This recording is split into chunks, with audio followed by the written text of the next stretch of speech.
নমস্কাৰ আজি হল 2 মে এটি গুৰুত্বপূৰ্ণ আপডেট লৈ পুনৰ আপোনালোকৰ মাজত উপস্থিত হৈছো বিশ্বাসী বন্ধু আপোনালোকে চাই আছে বিশ্বাসী বন্ধু ইউটিউব চেনেল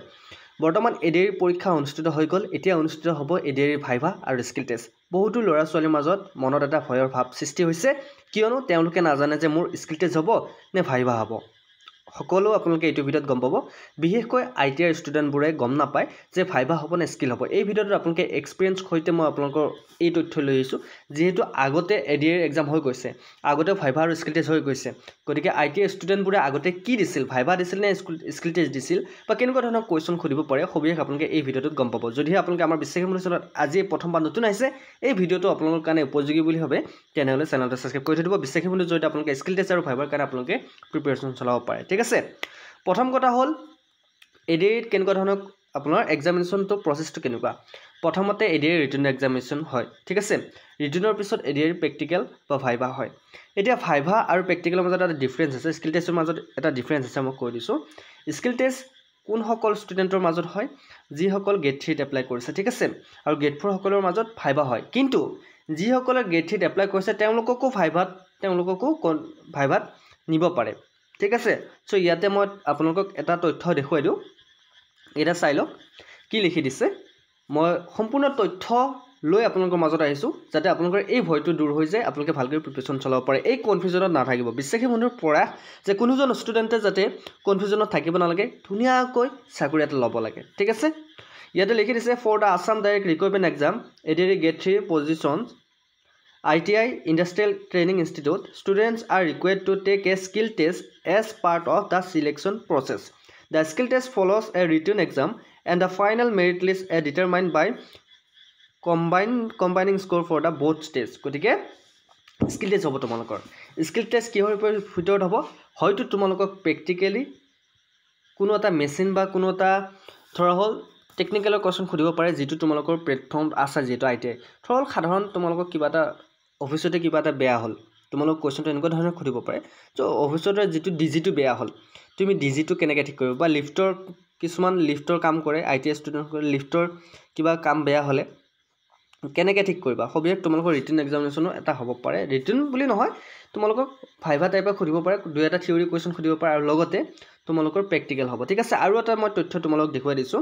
ইয়াতে কি আছে the selection process for get 3 positions in the ADRE included a written exam and a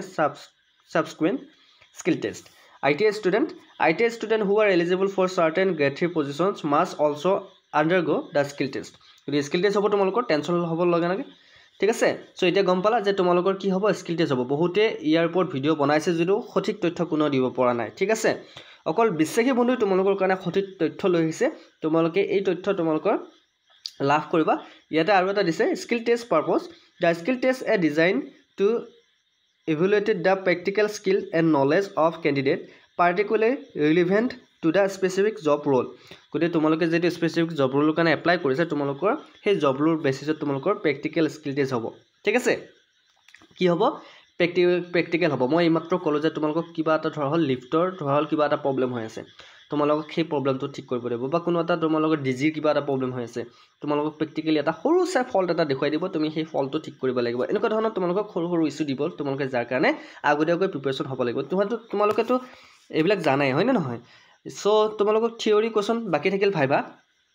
তোমালোকক নলেজৰ ওপৰত কেইটামান ভাইভা কোৱেশ্যন সুধিব পাৰে ঠিক আছে তোমালোকৰ সাবজেক্টৰ ওপৰতে হ'ব আইটিআইৰ ওপৰতে হ'ব কিছুমান কোৱেশ্যন তোমালোক সুধিব পাৰে ভাইভা বিশেষকৈ ভাইভা হিচাপে নহয় তোমালোকক আইটিআই কিছুমান কোৱেশ্যন কৰিব পাৰে যে আইটিআই ফ্ৰী তোমালোকে যেটো প্লেটফৰ্মত আছে মই অলৰেডি ভাইভাৰ কাৰণে গেট 4 কাৰণে মই ভাইভা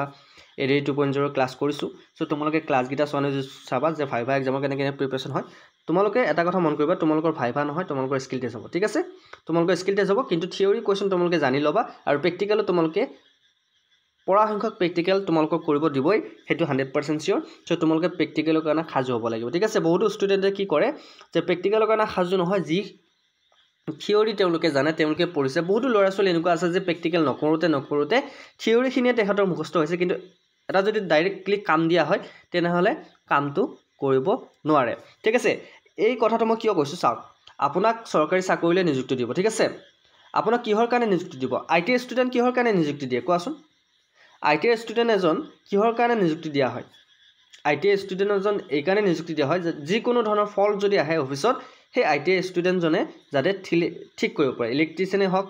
বা ফিটাৰে হওক যিকোনো বিভাগৰ হওক ITI ষ্টুডেণ্টে যাতে ফল্টবোৰ ঠিক কৰিব পাৰে যিটো ডিপাৰ্টমেণ্টত তুমি এপ্লাই কৰিছা ঠিক আছে এতিয়া তুমি যদি থিওৰি মুখস্থ কৰি কেনে দুটামান প্ৰশ্ন মুখস্থ কৰি কেনে তুমি এনসাৰটো দিয়া চাকৰিটো তোমাক দি দিয়ে ঠিক আছে ধৰা হল তোমাক 20000 দৰমহা দি এটা চাকৰি তোমাক দি দিলে বাই মিস্টেক তুমি জয়েন কৰাৰ পিছদিনাখনে এটা ফল্ট ওলাল ঠিক আছে অফিচত এটা ফল্ট ওলাল বা এটা কিবা এটা প্ৰবলেম হ'ল সাধাৰণ মেচিন এটাতে কিবা প্ৰবলেম হ'ল এতিয়া তুমিতো ITI ষ্টুডেণ্ট গতিকে তোমাক কি কৰিব দিব সেই ফল্টটো তুমি ঠিক কৰিব লাগিব হেতুই তোমাৰ কাম এতিয়া তুমি যদি থিওৰি মুখস্থ কৰি যোৱা তেনেহলে প্ৰেক্টিকেল তুমি কৰিব নোৱাৰিবা আৰু সেই কাৰণে ADARE 2.0 বা ADARE এক্সামত যি সকল ITI ষ্টুডেণ্ট আছে তেখেতসকলৰ প্ৰেক্টিকেল লোৱা হয় ঠিক আছে প্ৰেক্টিকেল কিহৰ কাৰণে লোৱা হয় যাতে তোমালোকে আগন্তুক দিনবোৰত যেতিয়া সেই অফিচত বা চৰকাৰী কাৰ্যালয়ত তোমালোকে নিযুক্তি পোৱা তেতিয়া হলে যিকোনো ধৰণৰ অসুবিধা বা যিকোনো ধৰণৰ সমস্যা তোমালোকে সমাধান কৰিব পাৰিবা আৰু তাৰ কাৰণে যাতে অফিচে বেলেগ মানুহ হায়াৰ কৰিব নালাগে ঠিক আছে কিছুমান এনেকুৱা আছে অফিচ আছে যে ITI ষ্টুডেণ্ট সকলে তাতে নিযুক্তি পায় কিন্তু যদি অফিচ এটা কিবা প্ৰবলেম হৈ যায় তেনেহলে চৰকাৰ বা ITI ষ্টুডেণ্টে বেলেগ মেকানিক মাতি কেনে বা বেলেগৰ হতুৱাই হেতু বস্তু ঠিক কৰি দিয়ে কিন্তু তেওঁলোকে দৰমহাটো এনে লৈ আছে এইবিলাক কথা চৰকাৰে মন দিছে গতিকে প্ৰেক্টিকেল হ'ব তোমালোকৰ আগতেও প্ৰেক্টিকেল হৈছিল গতিকে প্ৰেক্টিকেল স্কিল টেষ্ট হ'ব আৰু লগতে তোমালোকৰ ভাইবা বুলি ক'লে তোমালোকে থিওৰি দুটামান কোৱেশ্চন তোমালোক খুদিব পাৰে যেটো তোমালোকৰ কমন খুদিবই কাৰণ ডাইৰেক্টলি প্ৰেক্টিকেল তোমালোক কৰিব নিয়ে দুই এটা তোমালোক কোৱেশ্চন খুদিব তাৰ পিছত তোমালোক সৰুছে এটা ফল দিব তোমালোক সেই ফলটো ঠিক কৰিব লাগিব ধৰল কোনোবা তো মেচিনৰ ফিউজ গৈছে তুমি হেতু চাব লাগিব কি প্ৰবলেম হৈছে ঠিক আছে তুমি কি প্ৰবলেম হৈছে হেতু চাব লাগিব চাই কেনে হেতু ঠিক কৰিব লাগিব সো এনেকুৱা ধৰণৰ সৰু সৰু কথা তোমালোকক খুদিব বেছি ডাঙৰ টান কথা নহয় আৰু ইয়াৰ ওপৰত যদি তোমাক ফাইনান্স ক্লাছ লাগে এডভান্স লেভেলৰ ক্লাছ লাগে তোমালোকে আমাক কবা এই কমেন্টৰ এই ভিডিওটো কমেন্ট কৰিবা যে স্যাৰ আমাক ক্লাছ লাগে থিওৰিৰ ওপৰত বা প্ৰেক্টিকেলৰ ওপৰতো ক্লাছ তোমালোকে কৰিছে থিওৰিৰ ওপৰত যদি কোৱেশ্চন কেনেকুৱা ধৰণৰ কোৱেশ্চন খুদিব পাৰে তোমালোকে ক্লাছ লাগে নিশ্চয়কৈ তোমালোকে কমেন্ট কৰিবা আমি ক্লাছটো আনিম সো ভিডিওটো বুজি পালা না এতিয়া ভয় দূৰ হ'ল সকলোৰ ভয় চিন্তা দূৰ হ'ল সো তোমালোকৰ প্ৰেক্টিকেল হ'ব সো এইটো কথা মন কৰিব মই তোমালোক দেখুৱাই দিছো আৰু তোমালোকে গুগলতো পাবা ADARE স্কিল টেষ্ট ITI কি হয় পৰীক্ষা হয় তোমালোকে গুগলতো সাৰ্চ কৰিলে স্পষ্টকৈ তেওঁলোকে মেনশন কৰি থৈ দিছে ঠিক আছে সো তোমালোকে এইখিনি কথা যদি মই ভুল তথ্য প্ৰমাণিত কৰিব পাৰা তেনেহলে তোমালোকে চাই লোৱা গুগলত যদি বিশ্বাস নহয় ঠিক আছে সো এইখিনি কথা তোমালোকে স্পষ্টকৈ গুগলত দিয়াই আছে তেওঁলোকে ADARE ফলৰ পৰা তথাপিও তোমালোকৰ মাজত কনফিউজন আছে এই কনফিউজনটো আশা কৰোঁ তোমালোকে দূৰ কৰিব পাৰিলে যদি ভিডিওটো ভাল পাইছা চেনেলটো সাবস্ক্ৰাইব কৰিবা আৰু যদি তোমালোকক ভাইভাৰ কাৰণে বা থিওৰি কোৱেশ্চনৰ কাৰণে যদি তোমালোক যদি ক্লাছ লাগে কমেন্ট কৰিবা স্যাৰ ক্লাছ লাগে নিশ্চয়কৈ আমি ক্লাছ আনিম সকলো ৰিকুৱেষ্ট ৰাখি আছো এতিয়া আমাৰ ADARE 2.0 ভাইভাৰ গেট 4 ক্লাছ আছে আৰু তোমালোক যদি সম্পূৰ্ণ PDF লাগে মাত্ৰ 149 তোমালোকে আমাৰ সম্পূৰ্ণ ক্লাছটো ল'ব পাৰিবা যি সকলে ইন্টাৰেষ্টেড হয় যদি তোমালোকে কনফিউজনত আছে কেনেকুৱা ধৰণৰ কোৱেশ্চন আহিব আমাৰ PDF কেইটা লৈ লোৱা ভালকে চোৱা তোমালোকে প্ৰেক্টিকেলো কৰা তোমালোকৰ বহুত ইজি হ'ব আমাৰ নাম্বাৰটো হৈছে 8638686390 এই নাম্বাৰটো তোমালোকে পেমেন্ট কৰি WhatsApp স্ক্ৰিনশ্বট দি দিবা তোমালোকে বহুকেইটা কোৱেশ্চন পাবা বহুকেইটা PDF পাবা যি তোমালোকৰ কাৰণে হেল্পফুল হ'ব আমাৰ নাম্বাৰটো হৈছে 8638686390